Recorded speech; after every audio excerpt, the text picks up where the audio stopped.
Assalamualaikum warahmatullahi wabarakatuh.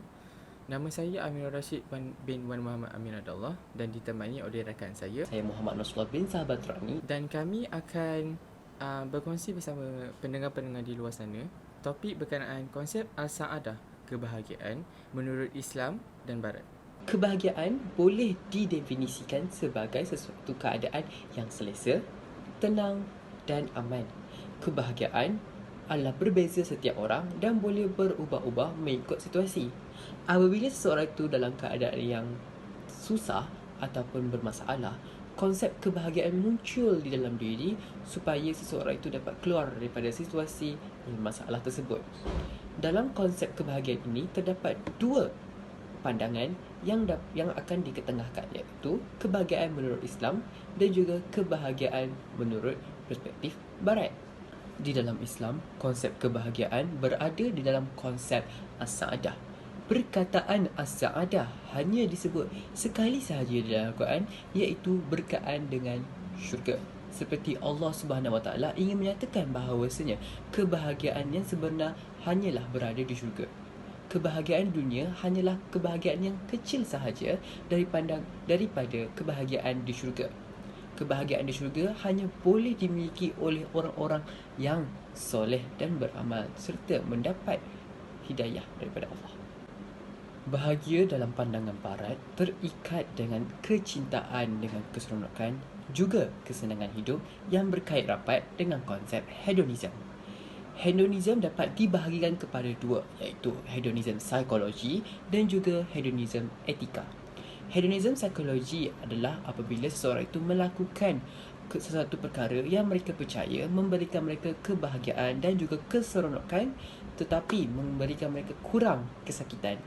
Berbeza dengan konsep hedonism etika, di mana seseorang itu melakukan sesuatu perkara yang melakukan apa saja yang dapat memberikan mereka keseronokan dan juga kebahagiaan. Di dalam Islam dan Barat mempunyai dua pandangan kebahagiaan yang berbeza, tetapi masih mempunyai persamaan di antara keduanya. Sebagai contoh, kita boleh mengambil daripada Ibnu Misakawi yang membincangkan konsep kebahagiaan dengan seseorang ahli falsafah Yunani, iaitu Aristotle. Aristotle merupakan ahli falsafah yang pertama yang sering bercakap mengenai konsep kebahagiaan. Dari itu, terdapat beberapa persamaan di antara pandang kebahagiaan menurut Islam dan juga Barat.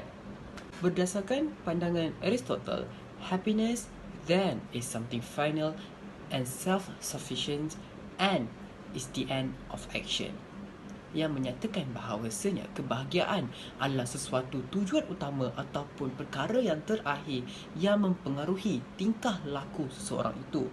Begitu juga dengan pandangan Ibnu Misakawi yang bersetuju dengan konsep itu, yang menyatakan bahawasanya tingkah laku seseorang dan juga adalah bergantung kepada tujuan utama, iaitu kebahagiaan seseorang itu dalam kehidupannya.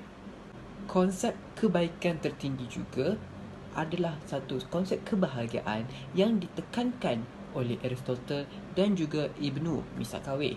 Bagi mereka, kebahagiaan seperti harta benda juga kesenangan hidup adalah sesuatu perkara yang boleh meruntuhkan moral seseorang, dan konsep kebahagiaan yang sebenar adalah konsep kebaikan tertinggi yang perlu menjadi tujuan utama kehidupan seseorang. Kebahagiaan menurut Islam dan Barat mempunyai persamaan di antara keduanya, tetapi masih juga terdapat perbezaan, di mana seperti yang kita tahu bahawasanya Muslim mempunyai kebahagiaan yang menyatakan syurga adalah kebahagiaan yang sebenar-benarnya. Sejajar dengan itu, Ibnu Misakawi menyatakan bahawasanya kebahagiaan di dalam sebagai seorang Islam adalah bersifat spiritual, mempunyai jiwa dan hati yang suci, melepaskan kebahagiaan di dunia, menunjukkan bahawasanya kita bersedia untuk mendapatkan kebahagiaan di syurga. Berbeza dengan pandangan Aristotle yang merupakan seorang ahli politik, menyatakan bahawasanya kebahagiaan adalah berdasarkan konsep dunia semata-mata, yang menyatakan apabila seseorang itu dapat mengikuti setiap undang-undang yang telah ditetapkan dengan senangnya, menunjukkan bahawasanya pandangan Islam kebahagiaan tidak hanya di dunia tetapi berada di syurga, tetapi pandangan barat pula hanyalah tetap di dunia semata-mata. Kebahagiaan dari konsep barat. Sigmund Freud yang merupakan seorang etis yang menyatakan bahawasanya kebahagiaan adalah satu konsep yang telah diciptakan daripada akal yang ingin mencapai kesenangan hidup dan akan mendorong seseorang itu melakukan apa sahaja untuk mencapai konsep tersebut. Tetapi apabila cara untuk mencapai keseronokan itu ataupun kesenangan itu kadang-kadang boleh melepaskan diri daripada realiti dan juga membuatkan seseorang itu menghilang moral mereka. Ini sama dengan konsep hedonism etika di mana seseorang itu akan melakukan apa sahaja untuk mencapai kebahagiaan dan kesenangan walaupun perkara itu membahayakan diri mereka. Dengan itu, konsep kebahagiaan barat selalunya berkonsepkan hanyalah kepada nafsu dan boleh meruntuhkan etika moral seseorang itu. Berbeza dengan pandangan Islam, kebahagiaan dapat dibahagikan kepada dua, iaitu kebahagiaan material dan juga kebahagiaan jiwa. Kebahagiaan material adalah kebahagiaan kepada harta benda ataupun kebendaan dan ianya bersifat sementara dan tidak kekal dan akan hilang apabila seorang itu meninggal dunia, ataupun berkonsepkan kebahagiaan duniawi. Untuk kebahagiaan jiwa adalah kebahagiaan dari segi dalaman yang untuk menjadikan seseorang itu lebih baik dan berfikir lepas kematian. Kebahagiaan ini adalah berpegang dengan konsep as-sa'adah yang menyatakan bahawa syurga adalah kebahagiaan yang sebenar-benarnya. Dengan ini, dapatlah kita simpulkan bahawasanya kebahagiaan dari pandangan Islam berpegang bukan hanya setakat di dunia tetapi juga kehidupan selepas kematian. Jadi, apakah akhlak dan kebahagiaan itu? Bagi Islam, jika dibincangkan berkenaan akhlak, setiap Muslim sekurang-kurangnya mempunyai pengetahuan secara umum dalam setiap individu. Setidak-tidaknya mereka memahami sedikit apakah itu akhlak dan mengapa akhlak itu sangat penting. Betul tak? Sebab kita sebagai Muslim, akhlak itu adalah salah satu perkara yang betul-betul penting sebagai pendirian diri. Akhlak adalah tindakan atau sikap seseorang yang melakukan sesuatu. Bermaksud akhlak sangat penting untuk kita yang beragama Islam ini. Mahu apa jua yang kita lakukan, mesti dilakukan dengan akhlak. Sebagai contoh, apabila kita sedang belajar, menjaga orang tua, berbual bersama-sama kawan, menziarahi kubur, menziarahi orang yang sakit dan banyak lagi. Jika kita tidak berakhlak kemungkinan kita tidak akan dihormati oleh orang itu. Bagi contoh, apabila kita biadab dengan seseorang itu, mereka mungkin rasa macam tidak rasa selesa dan sangat tiada rasa hormat terhadap diri kita jika kita tidak berakhlak kepada mereka. Tidaklah ada juga, akhlak dan kebahagiaan juga ada hubung kaitnya. Kebahagiaan pula ada sesuatu yang setiap manusia mahu pun manusia yang tidak beragama Islam impikan. Sebagai contoh adalah seperti harta, keinginan mempunyai apa-apa sahaja dan banyak lagi.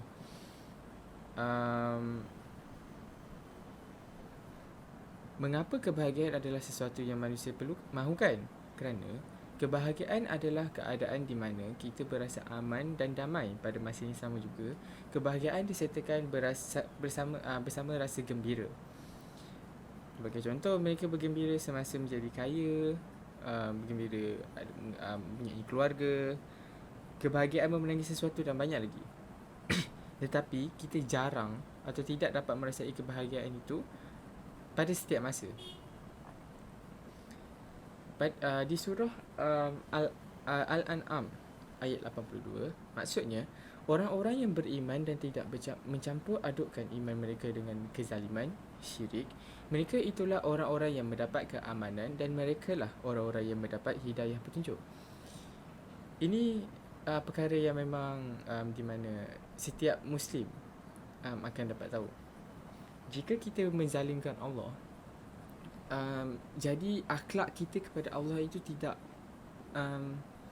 ada. So seperti melakukannya kezaliman-kezaliman yang larangan-larangan Allah, seperti berzina, berjudi, apa-apa sahajalah. Tetapi bagi mereka yang meninggi-ninggikan Allah, menjalankan ibadah, membuat semua suruhan Allah dan segala-galanya, mereka ini akan mendapat hidayah petunjuk daripada Allah. Dalam ayat seperti ayat di atas, kebahagiaan datang lambat atau tidak datang langsung beserta keamanan kepada seseorang itu jika mereka tidak usahakan dan tidak bertakwa kepada Allah. Orang Muslim boleh mendapatkan kebahagiaan itu dengan izin Allah. Oleh itu, kita haruslah berakhlak dan menjalankan apa sahaja suruhannya. Betul. Jika kita tidak melakukan suruhannya seperti saya cakap tadi, kita menunjukkan yang bahawa kita tidak berakhlak dengan Allah. Langsung tidak berakhlak. Riwayat Muslim, maksudnya, sesungguhnya Allah mencintai seorang hamba yang kaya lagi bertakwa, yang tidak menonjolkan diri. Betul. Sebagai contoh, kita ambil sebagai contoh orang yang kaya. So, orang kaya ni, kebiasaannya mereka berharta, mempunyai keluarga yang baik, maybe dalam keadaan hidup yang mewah, yang memang aman dan damai. Tapi, jika mereka bertakwa dan segalanya,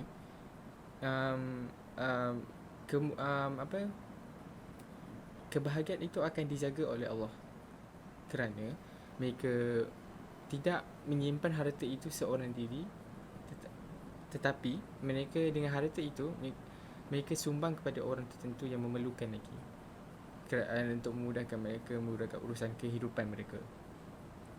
Dan mereka ini juga bertakwa dari segi menjalankan semua suruhan Allah, solat fardu, puasa, berhaji dan banyak lagi. Tambahan lagi, jika seseorang itu tidak mengagungkan harta maupun apa-apa sahaja, tidak mengagungkan, tidak bangga diri, senang kata singkat adalah janganlah riak. Segala yang kita peroleh di dunia ini semuanya kepunyaan Allah, dan segalanya yang berada di dunia ini adalah sementara. Kita kena biasa mengingatkan diri sendiri bahawa dunia ini hanyalah sementara dan segala yang di muka bumi ini milik Allah. Jika kita mampu mengingati diri sendiri perkara begitu, yang bahawa dunia ini sementara, sekurang-kurangnya kita dapat mengelakkan diri daripada mengejar nikmat dunia semata-mata dan tinggalkan agama serta tidak melakukan suruhan Allah. Sangat betul. Jika kita mengingatkan diri sendiri berkenaan yang bahawa dunia ini sementara dan kiamat adalah selama-lamanya, perkara yang memang kebahagiaan yang kita sebagai Muslim nak, bermakna kita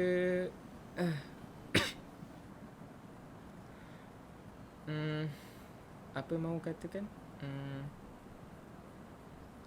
nikmat di dunia ni hanya sementara, di mana semua nikmat yang ada di dunia kita tidak akan bersama dengan kita selama-lamanya, seperti kemudahan kita, duit, keluarga dan banyak-banyak lagi. Tetapi di atas sana, syurga yang kita mahukan, kerana semua perkara di sana adalah tetap dan tiada penghujungnya. Itu bagi Islam. Bagaimana pula bagi Barat?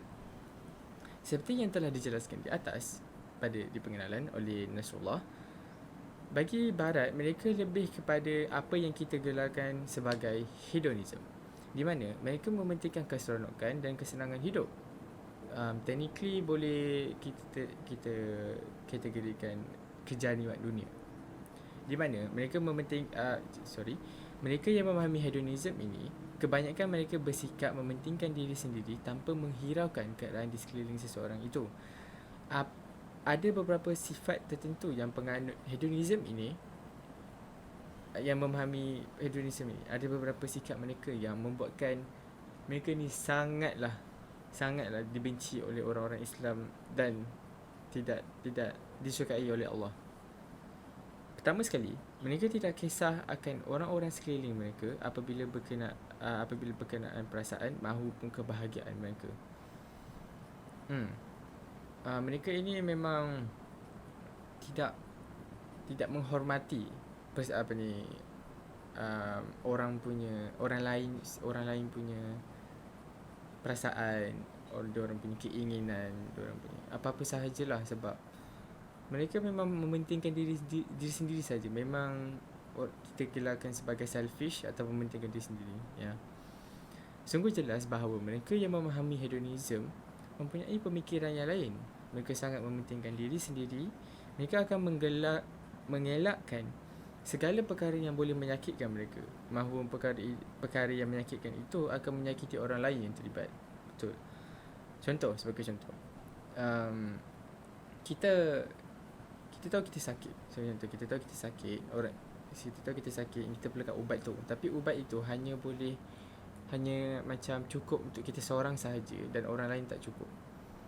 Daripada kita seperti memberikan kepada maybe saintis ataupun mereka-mereka yang di perubatan untuk buat lagi banyak ubat itu, tapi mereka tak kisah dan hanya makan ubat tu seorang diri.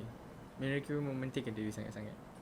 Contoh lain adalah mereka dianggap diskriminatif, di mana mereka hanya berkenalan atau berhubungan dengan individu yang berharta atau kaya yang mampu memenuhi keperluan nafsu mereka. Mereka begini yang sebagai contoh kita yang tidak seberapa nak berharta dan kita boleh gelakkan orang sederhana. Orang-orang yang mereka yang hedonism ini, mereka hanya berkenalan dengan orang-orang yang kaya saja, seperti raja, orang yang businessman yang kaya jutawan dan banyak-banyak lagi. Kerana mereka dekat dunia ni secara umumnya nafsu manusia akan dipenuhi dengan apa kita namakan sebagai duit. Duit itu hanyalah perkara satu benda, hanya satunya benda yang boleh memenuhi kita punya nafsu, terutamanya orang yang hedonism ini. Ini adalah contoh di mana manusia yang hanya mengejar dunia semata-mata, tidak hirau langsung berkenaan dengan kiamat dan syurga atau neraka langsung. Mereka hanya mahu segala nafsu mereka dipenuhi dan tidak menghiraukan individu yang digunakan, sama ada dari segi duit, harta, badan, kesenangan hidup, mahu apa sekalipun. Mereka hanya mahu nafsu dapat diregakan. Contoh terakhir yang boleh kita pelajari adalah mereka bersifat bangga diri dan sombong seakan-akan mereka lebih baik daripada orang lain. Riak, boleh kita cakapkan sebagai riak, di mana mereka ni mereka tidak, kita tak tahu mereka berhati ataupun tidak, tapi walaupun begitu mereka sangat membangga diri, seperti apa sahaja yang mereka buat betul dan mereka tidak kisah pasal pandangan orang lain. Sikap begini bagi mereka adalah perkara biasa. Bagi orang yang memahami hedonism ini, sikap mementingkan diri sendiri memang sikap mereka daripada asalnya. Tidak membawa kita terkejut yang mereka juga sombong. Bersifat bangga diri sungguh melampaui bagi kita yang beragama Islam. Bagi kita untuk berbangga dan apa yang kita capai adalah perkara biasa. Tetapi berbangga diri sampai tahap di mana menganggap diri lebih baik daripada orang-orang lain yang sekeliling kita, itu melampau. Mereka sangat berbangga diri dan memang tidak menghiraukan orang lain. Jadi persoalannya, apakah indikator kebahagiaan? Secara umumnya, kebahagiaan untuk kedua-dua Islam dan Barat kebanyakannya sama dari segi nikmat di dunia, dan ada beberapa kebahagiaan akhirat di mana kita Islam usahakan bersungguh-sungguh daripada akal balik. Sementara itu, orang yang tidak beragama Islam mengejar lebih kepada kebahagiaan di dunia ini daripada mengejar kebahagiaan di akhirat. Betul. So, kita fokuskan dahulu di bahagian kebahagiaan bagi Islam. Bagi Islam juga, keinginan kebahagiaan di dunia hampir sama seperti kebahagiaan yang orang-orang di Barat mahukan. Harta, keluarga, pangkat dan lain-lain. Tapi, tidak dilupakan juga orang Islam mahu perkara-perkara yang baik. Perkara-perkara yang baik seperti perkara yang bermanfaatkan diri dengan orang lain, seperti begitu. Riwayat Imam Ahmad dan Ibnu Hibban. 4 tanda kebahagiaan: isteri yang solehah, tempat tinggal yang luas, jiran yang soleh dan kenderaan yang elok. Manakala 4 tanda kedukaan adalah jiran yang buruk, isteri yang teruk, tempat tinggal yang sempit dan kenderaan yang buruk. Jika pendengar-pendengar di luar sana memahami betul-betul dan sedari bahawa keempat-empat ni kebiasaannya adalah perkara yang penting untuk kita, bukannya keperluan. Perkara yang memang kita perlukan untuk meneruskan hidup. Tanpa benda-benda ni maybe agak sukar untuk kita meneruskan hidup, untuk bergerak ke untuk berasa selesa ataupun segalanya. Kerana perkara-perkara ini sangat penting bagi manusia, bukannya keperluan, tapi memang perkara yang betul-betul penting. Kebahagiaan yang setiap muhsin dan mukmin mahukan. Betul. Isteri soleha atau suami yang soleh, di mana pasangan begini dapat membantu sama sendiri dalam apa segi dalam Islam, mengingati sesama sendiri dan menegur sesama sendiri untuk kebaikan kedua-duanya. Untuk kebaikan kedua, mereka tegur sama tegur supaya kesilapan mereka dapat dapat belajar something daripada kesilapan mereka. Tempat tinggal yang luas di mana kita dapat hidup dengan selesa dan nyaman. Tidak lupa juga kemudahan-kemudahan yang dapat membantu kita seperti kenderaan. Surah Al-Baqarah ayat 201. Maksudnya, dan di antara mereka pula yang berdoa dengan berkata, Wahai Tuhan kami, berilah kami kebaikan di dunia dan kebaikan di akhirat, dan peliharilah kami dari azab neraka. Itu yang kita mahukan sebagai Muslim, di mana kita mahu elakkan sebaik-baiknya, mengelakkan daripada memasuki neraka, dan kita memang betul-betul perlukanlah apa yang orang Muslim mahukan, ingini adalah syurga, kebahagiaan tiada akhirnya. Kita yang Muslim dan mukmin juga tidak lupa akan mahu kebahagiaan di akhirat, di mana segala benda adalah kekal, seperti saya cakap. Pada masa yang sama juga, kita dapat elakkan dengan perkara-perkara dilarang oleh Allah dan tidak melakukan perkara-perkara yang lalai, untuk mengelakkan diri sendiri daripada melakukan dosa, zina dan segala-galanya. Apakah kebahagiaan bagi barat? Seperti yang diberitahu, hedonism mempunyai beberapa contoh, iaitu hedonism psikologi dan hedonism etika. Kedua-dua contoh maksudnya hampir sama. Secara umumnya, mereka bahagia dengan apa sahaja yang dapat memuaskan nafsu mereka, apa jua bentuk sekalipun yang dapat gembirakan mereka. Seperti yang saya jelaskan sebentar tadi. Pertama sekali adalah bebas menambahkan apa jua ilmu pengetahuan yang sedia ada. Seperti contoh adalah ilmu sains. Mereka melakukan perkara seperti eksperimen untuk menambah baikkan dan perbaikan ilmu, untuk menunjuk-nunjuk. Bukan untuk menambah baik kan sebenarnya, untuk membanggakan diri sendiri. Lebih kurang begitu. Dalam matematik juga, mereka menggunakan cara-cara yang berbeza dan wujudkan cara baharu untuk mengira, di mana dapat merasakan diri mereka hebat seperti orang lain. Seperti saya terangkan di hedonisme sebentar tadi. Contoh kedua, menyedari kuasa mereka terhadap alam. Alam semula jadi di dunia ini sememangnya dicipta oleh Allah. Tetapi siapa yang akan menjaga alam semula jadi di dunia ini adalah bawah jagaan kita sebagai manusia. Apabila manusia sedar kebolehan ini, mereka buat apa sahaja yang mereka fikirkan.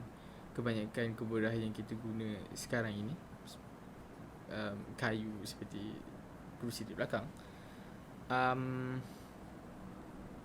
adalah daripada alam semula jadi. Kalau kebolehan terhadap semula jadi ini membuatkan nafsu manusia meningkat, di mana dapat memenuhi nafsu mereka. Mana dengan apa kita gelarkan resources yang kita ada, kayu, besi dan segala-galanya, mereka boleh buat apa saja dengan benda itu untuk memuaskan kehidupan mereka. Like maybe kerusi yang lagi elok, ke meja yang sangat canggih dan segala-galanya. Akhir sekali, bagi kebahagiaan bagi hedonism adalah tidak di bawah sesuatu agama dan ketuhanan. Saya lupa mahu terangkan tentang ini. Dengan ini, mereka boleh melakukan apa sahaja tanpa had dan tiada halangan. Di mana sebagai contoh kita Islam, ada larangan dan ada perkara yang kita perlu buat, bukan? Tapi bagi mereka, mereka tidak mahu agama di mana mereka boleh buat apa sahaja yang mereka mahukan. Mereka tiada ketahanan seperti saya terangkan tadi. Mereka melakukan apa sahaja yang mereka mahukan untuk membuat mereka gembira. Tiada agama dan Tuhan lagi membuatkan pemikiran mereka lebih jelas dan tidak terbatas. In term of like di dunia ni, nikmat di dunia ni, mereka boleh buat apa sahaja yang mereka mahukan. Mereka yang memahami hedonism, mereka menjauhi diri mereka daripada segala yang boleh merosakkan hidup mereka, seperti yang saya terangkan di atas.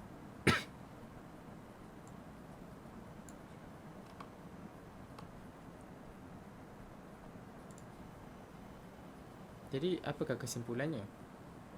Setelah kami mengkaji dan berbincang, kami membuat kesimpulan terhadap tajuk yang kami bincangkan. Kami bertanya sama ada cara barat atau cara Islam yang terbaik, dan pilihan kami adalah cara Islam tanpa ragu-ragu. Islam mengandungi kedua-dua kebahagiaan duniawi, material, kebahagiaan di dunia, dan kebahagiaan yang kita mahukan iaitu kebahagiaan jiwa, metafizik,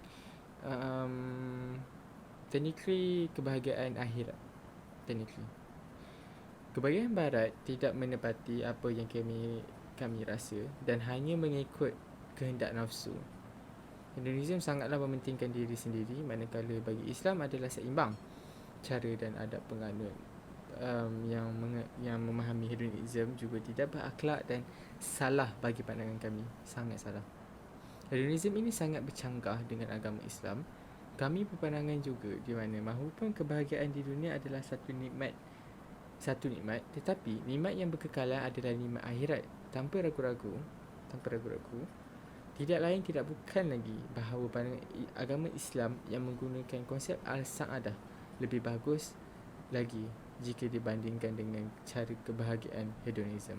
Itu sahaja daripada kami, Amirul Rashid dan Nasrullah. Sekian, terima kasih.